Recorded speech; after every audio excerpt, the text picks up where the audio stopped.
Welcome to Steve Savant's Money, the name of the game. Hi everyone, I'm your host, Steve Savant, syndicated financial columnist and money gamer extraordinaire. Today's show, how to vet an advisor online with nationally recognized online financial expert, Jeremiah Desmarais. Welcome to the show, Jeremiah. Thank you, Steve. Well, we're always trying to do, we're out on the, you've got your life out there now. We're on Facebook, we're on LinkedIn, we're on Twitter, we're on Google+. Some of the gals are over on Pinterest.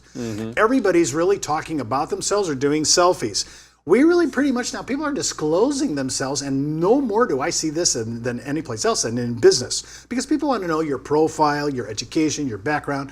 But when I'm a consumer and I'm looking for an advisor, and I really don't know where to start, online is really a great place to start. Walk me through the mechanics, the basic. Where do I go first to hunt down somebody that I want to really put some faith in to look at my money? Sure. Well, probably this is the one that most people already know, and hopefully you're already doing, is go to Google first. And the simplest thing to do is, if you got an email from an advisor or maybe somebody recommended you to this person, the first thing that you could do is copy their name and just paste it into the Google search bar and see what comes up. There's very little, Steve, that Google does not reveal. I mean, it reveals, of course, it's going to tell you what they're doing right now, the name of their business, any reports that have been written about them. For example, Ripoff Report, which is a site which a lot of people go to vent their unhappiness with products and services, is ranked very high on Google. So if anything shows up in Ripoff Report, it'll show up on the first page. As well, Google also goes into public records. So if the advisor you're looking for or you're trying to do investigative work on maybe has been in a lawsuit or has been involved in a court case, that information will show up usually on page 2 or 3 because the states and the federal government don't really work hard to do a lot of Google optimization. But usually if they have been listed, it'll be on the first 2 or 3 pages.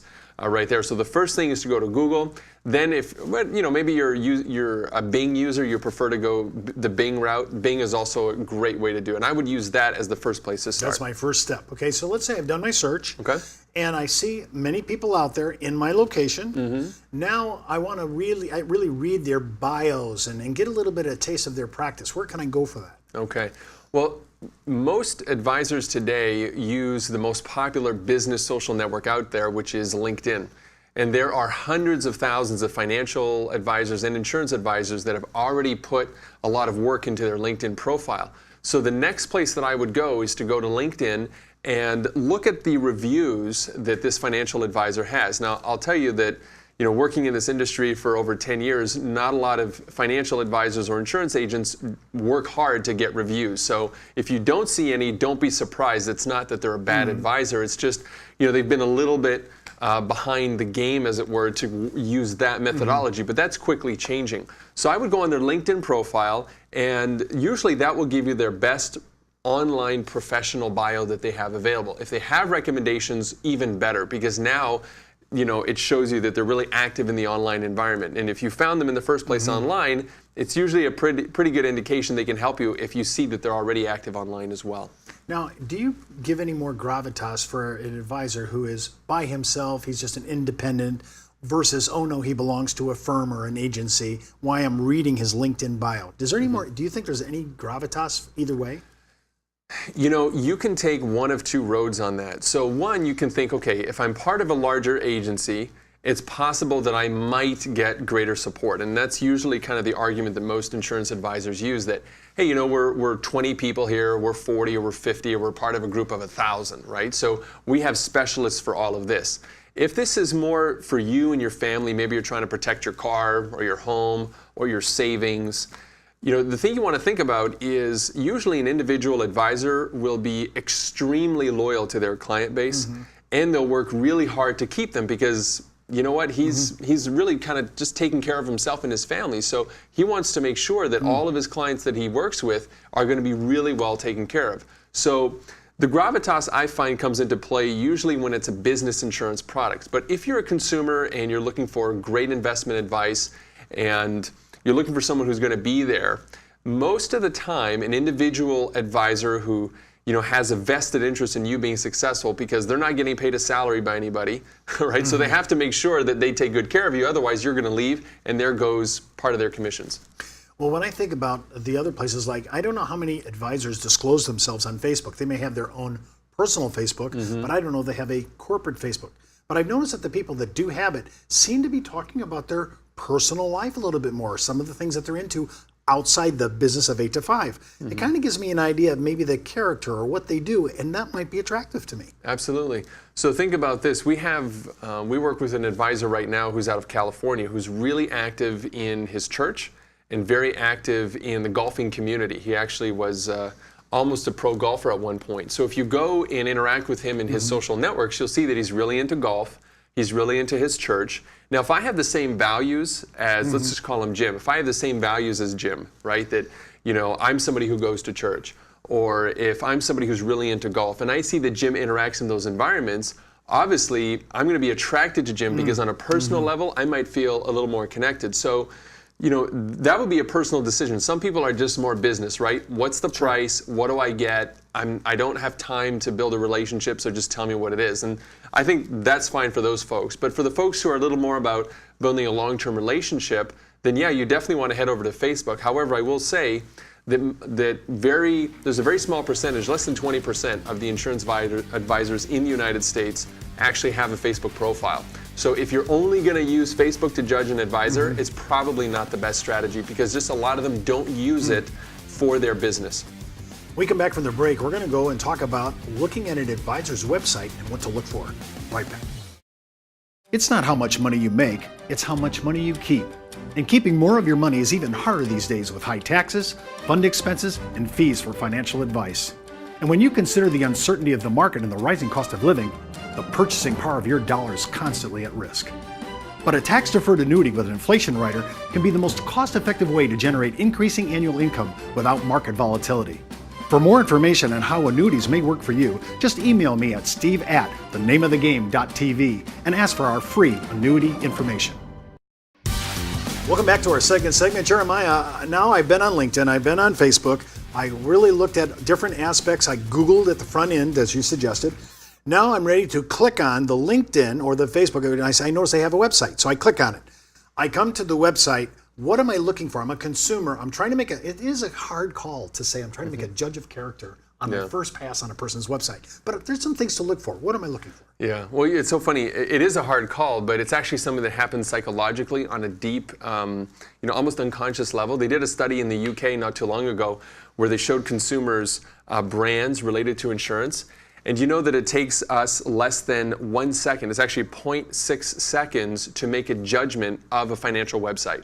So, that should be something for us to think about, that if you're going to somebody's website and it doesn't look too good, you don't get that good feeling, the judgment has already happened usually before you even feel it. But if you do get up on that site and you find, okay, that you kind of get the warm and fuzzy, how can you kind of evaluate your advisor? Well, let me stop you there. Are you saying that from a consumer, I'm going onto the site and I'm making a judgment call on how it affects me from an emotional point of view? I haven't even done any math. I haven't searched out this person's bio. I'm just kind of there on their site. I'm making an impulse based on my talk about first impressions. How short was it? Yeah, 0.6 seconds. 0.6 seconds. That's short. Yeah. And there's even a whole industry of people who are paid 6 figures to study how people react with websites and to build these big insurance websites. However, if you're kind of doing something, you're a consumer and you're either looking for health insurance, life insurance, property insurance, home and auto, whatever it is, there's a few things you can look for that'll give you an idea as to maybe the speed of which of kind of service you'll get. Because really, when do we all need insurance? The worst possible time in our life, right? When we get hurt, when we get into an accident, when there's a break-in, when somebody passes away. So at that emotional moment in time, you want somebody who's going to be very responsive. And the way that they can show you that they are is what they have on the front end. So look for things like online quoting tools are really great, Steve.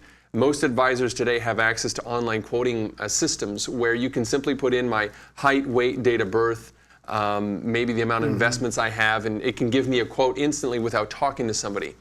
Or there's a form on the site where I can fill out and just give basic amounts of information and then just see how much time does it take for them to get back to you.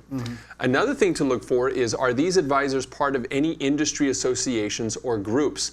if there's somebody who's involved, there's a lot of groups out there that support insurance and financial advisors. If you see those logos on their website, it usually means that the advisor is a little more forward-thinking, cares a little bit more about the industry, and is not so much a boiler room that just wants to crush business and get people sold and move on to the next person. The final thing is look to see if that advisor has ever been mentioned in an article, favorably of course, not for a scandal, but have they ever been mentioned in the major media? Do they have a section where they have testimonials where other people have shared the great experience that they've had with them? Usually you'll find this under success stories or testimonials or happy clients or current clients. You'll see a list of those. And if any of those resonate with you, then that might be a good thing to check out. So you like that third-party endorsement by the advisor's clientele, and especially if they're being quoted in major media, because that kind of gives you some kind of authority issue that they actually know what they're talking about. I want to shift gears a little bit. What about, I noticed that registered reps, people who actually do securities, retirement, mutual funds, ETFs, that they have different rules that their industry imposes on them. They can't be as outgoing about what they want to say. They can't have their endorsement button on LinkedIn. If I'm looking for a security side of this issue in the equation, I have to kind of do a little bit more investigation on a different platform. How do I go about that? Yeah, well, for that, if you're not going to be able to see, great testimonials or claims or anything like that, you almost have to just engage with them on some level and just watch what the response is. So, for example, if I submit a request to either connect with them or get a call back or something at 9 in the morning, and you don't get another call till the day after, at least from an assistant or somebody that acknowledges it, or you send an email or a form through, at 9 in the morning, and by the end of that same day, nobody contacts you, it could be an indication of the level of service that you could be getting. As consumers now, we really have a short time span. We are so ADD as a society. And when we actually take the time to contact an advisor, we're looking for some immediate gratification. Absolutely. And in fact, research has shown that when people get back to folks after 5 minutes to 1 hour, the chances of that person doing business with that company go down by at least 7 times. So that just, That's amazing. Yeah, that just reinforces what you're saying. So, look to see how much interaction you get within that first day, maybe even within the first hour. So if you shoot an email and you don't get anything back for a while, you probably already gone into somebody else's website and submitted another request. And then from there, you can kind of see the level of service you can expect to get. Wow. Well, that's our show for today. I want to thank Jeremiah for being our special guest and our money mentor. And keep in mind, before moving forward with any of the ideas on our show, always consult your tax advisor and legal counsel. And remember, as the good Reverend John Wesley once said, make all you can, save all you can, give all. I'm Steve Savant. We'll see you next week.